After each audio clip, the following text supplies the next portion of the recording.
बदलने वाला है, क्योंकि ईरान के राष्ट्रपति इब्राहिम रईसी की मौत के बाद पूरी दुनिया सकते में है। और तो और अब कई बयान सामने आने लगे हैं, सबूत सामने आने लगे हैं कि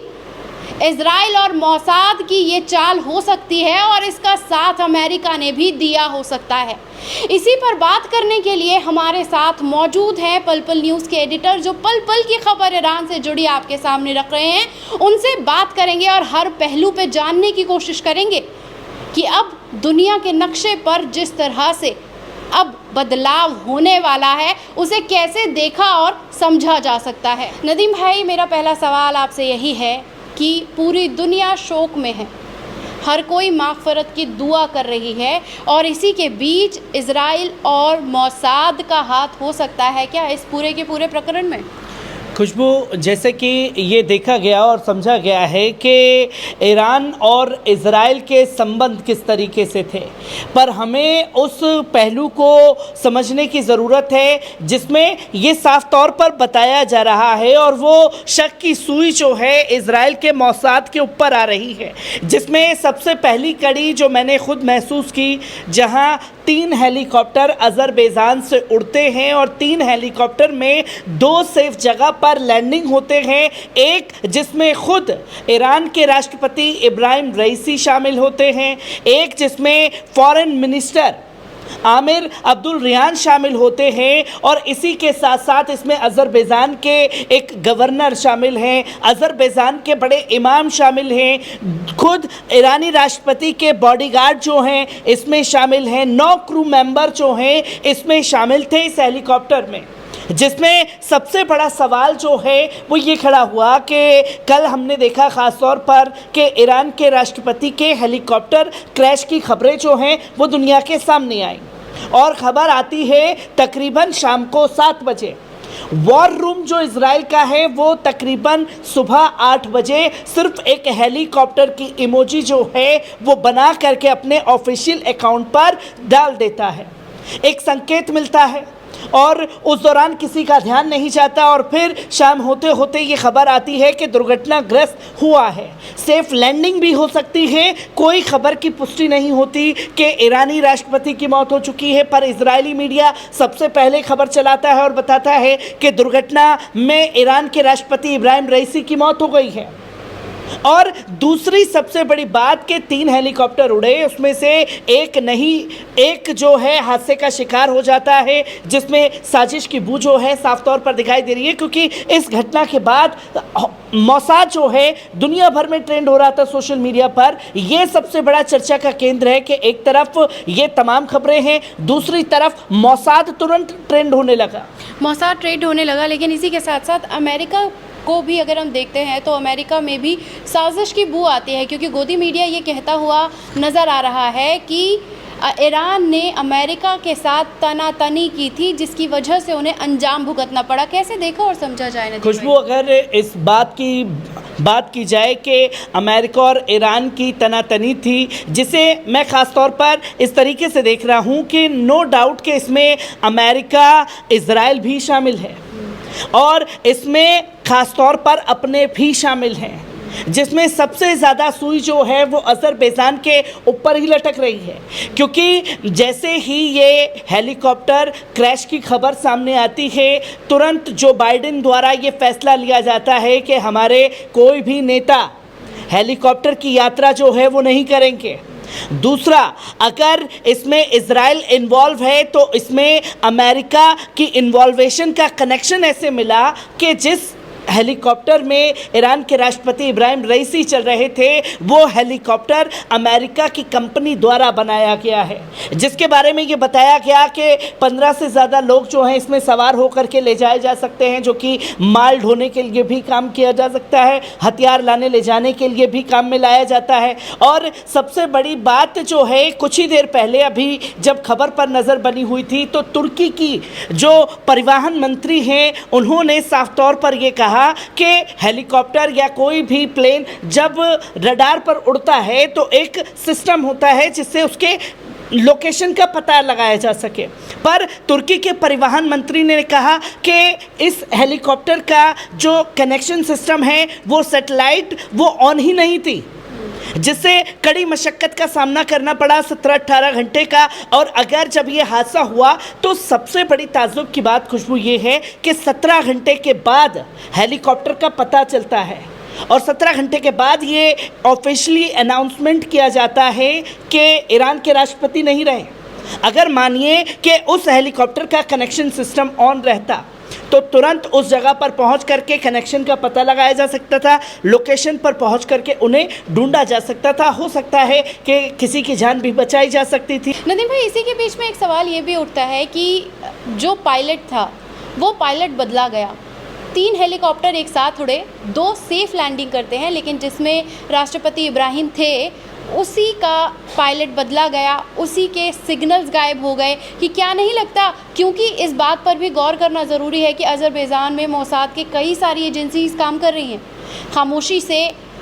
कहना गलत होगा कि वो तो खुलकर वहाँ अपनी एजेंसी चला रहा है। और अज़रबैजानिया और इज़राइल के जो गहन संबंध है, क्या आपको नहीं लगता कि मोसाद का ही वो पायलट होगा जिसकी वजह से इस घटना को अंजाम दिया गया? खुशबू, इस बात का अभी खुलासा नहीं हुआ है और जो ये बात आप कह रही हैं या जो बातें सामने आ रही हैं, ये ईरान का हर अमन पसंद शख्स जो पढ़े लिखे बुद्धिजीवी हैं वो ये सवाल खड़े कर रहे हैं और वो ये साफ तौर पर कह रहे हैं कि ये हो सकता है। क्योंकि हमने ये देखा है कि जंग के दौरान में अज़रबैजान और इज़राइल के संबंध कैसे रहे, दोनों इस बीच में हथियार लेने खरीद फरोख्त का काम करते रहे एक दूसरे के साथ में। मोसाद की कई जासूस एजेंसियां जो हैं वो अज़रबैजान में मौजूद हैं। इसलिए मैंने कहा कि इसमें शामिल जो हैं अपने भी हैं, अज़रबैजान भी इसमें शामिल है, जिसके बारे में ये बताया जा रहा है कि इब्राहिम रईसी को टारगेट करना ईरान में इज़राइल के पूरी तरीके से बस में नहीं था। क्योंकि हमने देखा कि सीधा सीधा ईरान पर हमला नहीं किया गया कभी भी। इज़राइल ने जितनी भी बार हमले किए, कभी सीरिया इराक में किया, उनके नेताओं को भी जो निशाना बनाया गया वही बनाया गया। और इब्राहिम रईसी को भी हेलीकॉप्टर हादसे का शिकार या यूं कहूं कि साजिश के तहत पूरी तरीके से उन्हें मारा गया, वो भी अज़रबैजान के अंदर। क्योंकि ये तमाम चीज़ें, ये तमाम पहलू जो हैं वो लगातार लोगों के सामने आ रहे हैं कि ये हो सकता है कि उस समय पर अब जो बॉडी मिली है जिसमें से कई की शिनाख्त नहीं हो सकती है, ये चीज़ें जो हैं गौर करने वाली है। अगर उन बॉडी की शिनाख्त होती है तो ये साफ हो जाएगा कि जो 2 पायलट, खासतौर पर एक क्रू पायलट होता है, एक पायलट होता है, वो पायलट और क्रू पायलट के बीच में वो वही पायलट थे जो ईरान से चले थे या नहीं चले थे, वो अज़रबैजान में बदले गए, कैसे क्या हुआ, इसकी जांच पड़ताल का विषय है। क्योंकि इस बीच ये साफ तौर पर देखा गया, चाहे तुर्की हो चाहे आप बात करें रूस की, तो उन्होंने ये साफ तौर पर कहा कि ये जांच का विषय है और हम संभव कोशिश करेंगे और हम पूरी तरीके से ईरान के साथ हैं इस जाँच के विषय में कि सच्चाई जो है वो लोगों के सामने आनी चाहिए। लोगों के सामने सच्चाई आनी चाहिए, पूरी दुनिया जानना चाहती है कि क्या हुआ। लेकिन इसी के बीच जब इज़राइल का कोई लेना देना नहीं है, इज़राइल ने इस घटना को अंजाम नहीं दिया, तो राष्ट्रपति को क्यों आकर, नेतन्याहू को आकर क्यों बोलना पड़ा कि इसमें हमारा कोई हाथ नहीं है? इसका मतलब साफ तौर पर समझा जाए कि कान फट रहा है। खुशबू, अगर ये बात की जाए तो इज़राइल के राष्ट्रपति नहीं, इज़राइल के प्रधानमंत्री बेंजामिन नेतन्याहू जो हैं उनकी तरफ से ये बयान सामने आया है और जिसमें तमाम ऑफिशियल अनाउंसमेंट जो है इज़राइली मीडिया द्वारा किया गया।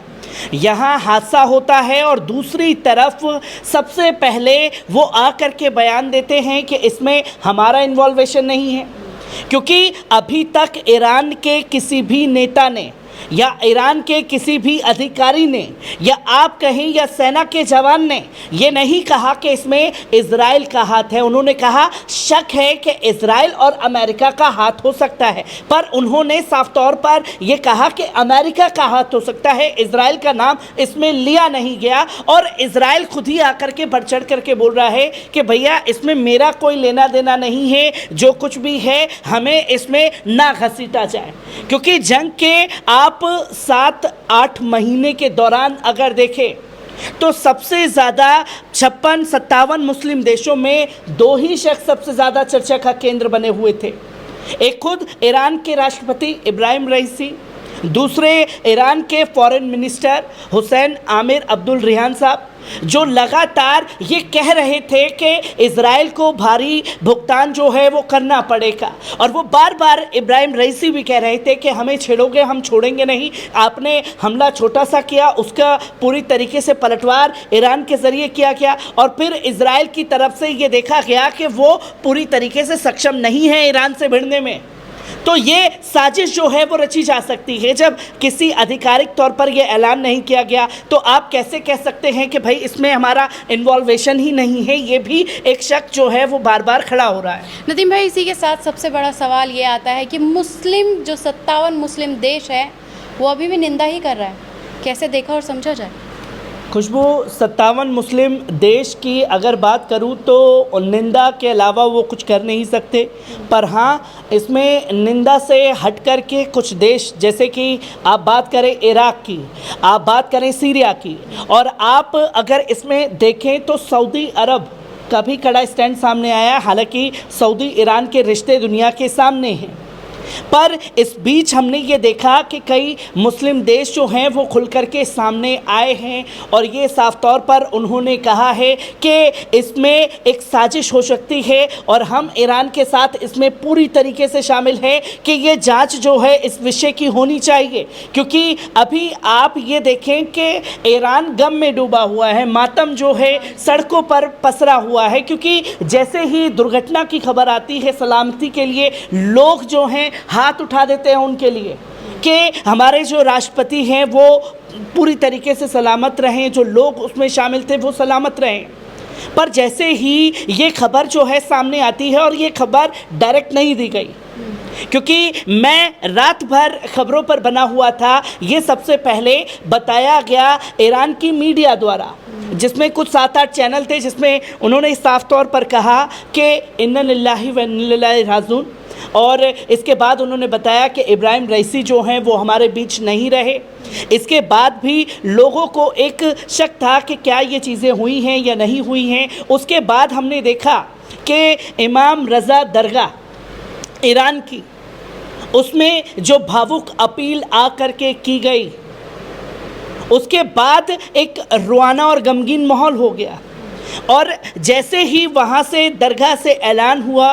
लोग सड़कों पर भागने लगे, रोने लगे, और रो रो करके दुआएं उनकी माग़फ़िरत के लिए मांगने लगे। और इसी के बाद हमने देखा कि जब लोग सड़कों पर आ गए तो ईरान की ऐतिहासिक मस्जिद है जिसके ऊपर काला झंडा लहरा दिया गया, और ये बताया गया कि ये हमारे लिए एक दुख की घड़ी है, और इस दुख की घड़ी में हम ये चीज़ें जो हैं लोगों के सामने रख रहे हैं। और इसके बाद सबकी नज़रें जो थी वो बनी हुई थी ईरान के सर्वोच्च नेता आयतुल्लाह अली ख़मेनी साहब के ऊपर, जिसमें उन्होंने ये साफ तौर पर कहा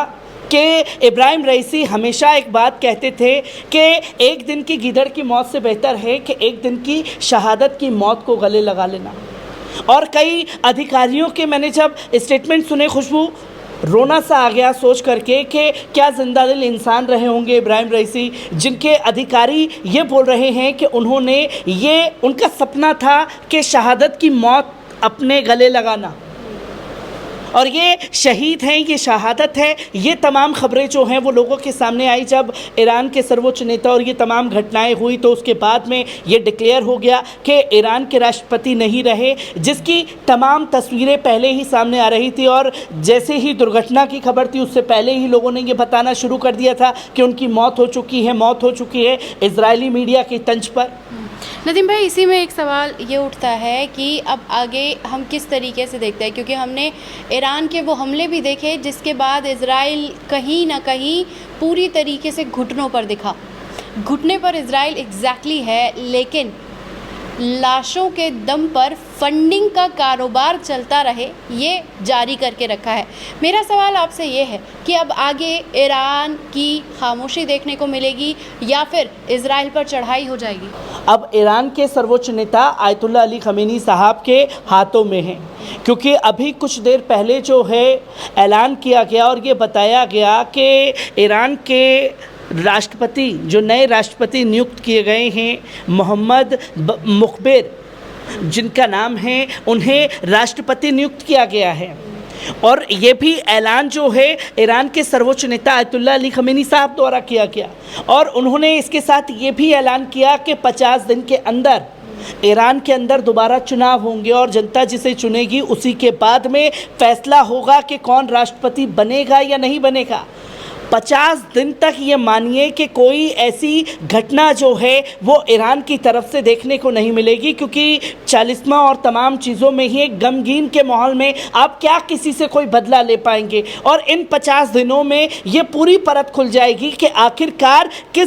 कैसे ये हादसा हुआ, या साजिश थी, या मोसाद ने ही प्लानिंग करके ईरान के राष्ट्रपति को शहीद करने का काम किया गया है। और दूसरी जो सबसे बड़ी तस्वीर ये देखने को मिल रही है कि हो सकता है कि ईरान के ऊपर हुए इस हमले के बाद ईरान कुछ पल के लिए शांत बैठ जाए, क्योंकि वो शांत इसलिए बैठेगा क्योंकि उसे अपने आप को सेना के तौर पर मजबूत करना है। और ये हम देख चुके हैं कि बीते कुछ सालों में चाहे आप ईरान के जो पुराने राष्ट्रपति थे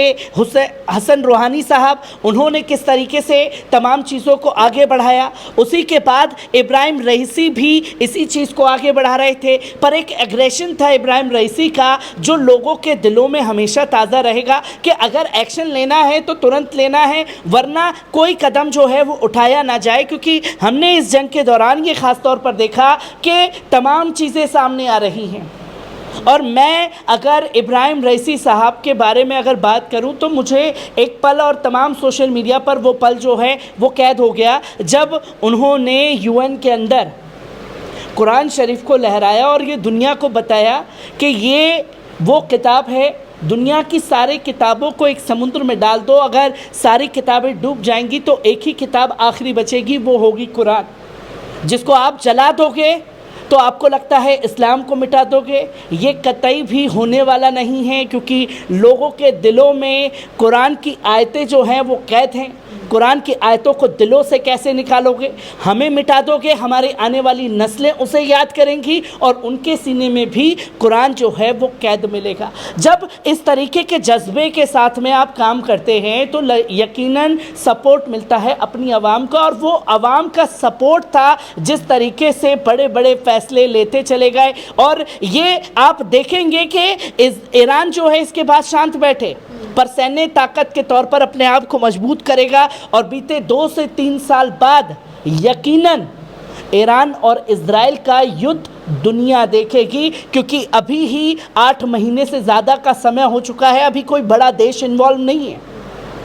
हिजबुल्लाह इन्वॉल्व है, हमास इन्वॉल्व है, यमन से हुती इन्वॉल्व है, इराक सीरिया से इस्लामिक रेजिस्टेंस इन्वॉल्व है। ये छोटे छोटे संगठन ही 8 महीने तक जंग को खींच के लेके जा रहे हैं, और इनका साफ तौर पर कहना है कि हम 3 से 4 साल तक जंग अपने दम पर लड़ सकते हैं। और जब इन संगठनों के दम पर इजराइल कमज़ोर हो चुका होगा, जब उसके पास ताकत नहीं रहेगी लड़ने के लिए, तो ईरान के ऐसे समय पर हमले होते हैं। तो जो आपने सवाल पूछा नक्शे से मिटाने का, वो शायद तस्वीरें जो हैं दुनिया को दिखाई दें, क्योंकि अभी ये अग्रेशन का रिएक्शन का वक्त नहीं है, कुछ समय लगेगा, पर ज़बरदस्त रिएक्शन देखने को मिलेगा ईरान की तरफ से। जैसा कि हमारी पूरी बातचीत में इस बात को हमने रखने की कोशिश की कि किस किस पहलू पर गौर किया जा सकता है, और गौर करने के साथ साथ इस बात पर भी बात हुई कि जिस तरह से मोसाद, इजराइल और अमेरिका की ईरान से पूरी की पूरी प्रकरण का चलना और अचानक से इब्राहिम रईसी की खबर आ जाना, उससे तो समझ में आता है कि किस तरह से अब जब लड़ाई होगी, जंग होगी, तो पूरी तरीके से नक्शे से इजराइल का मिटना तय है। और ये बोल देना भी इसलिए ज़रूरी है क्योंकि तमाम नेताओं ने साफ कर दिया है कि इब्राहिम रईसी के साथ जो हुआ है उसकी जांच होगी, उसमें व्लादिमीर पुतिन शामिल है, रूस के राष्ट्रपति, और तमाम देशों ने भी यही ऐलान किया। हाँ, क्योंकि रूस, टर्की, तमाम देशों ने एक ऐलान कर दिया है कि जांच की जाएगी, और जांच में अगर इजराइल का हाथ आया, मोसाद का हाथ आया, तो उसे नक्शे से मिटा दिया जाएगा। और अब देखने वाली बात होगी कि किस तरह से 40-50 दिन गमगीन रहेगा ईरान, और उसके बाद क्या कुछ होता है, क्या जंग नया रूप लेती है, हम इसकी पल पल की खबर आपके सामने रखते रहेंगे।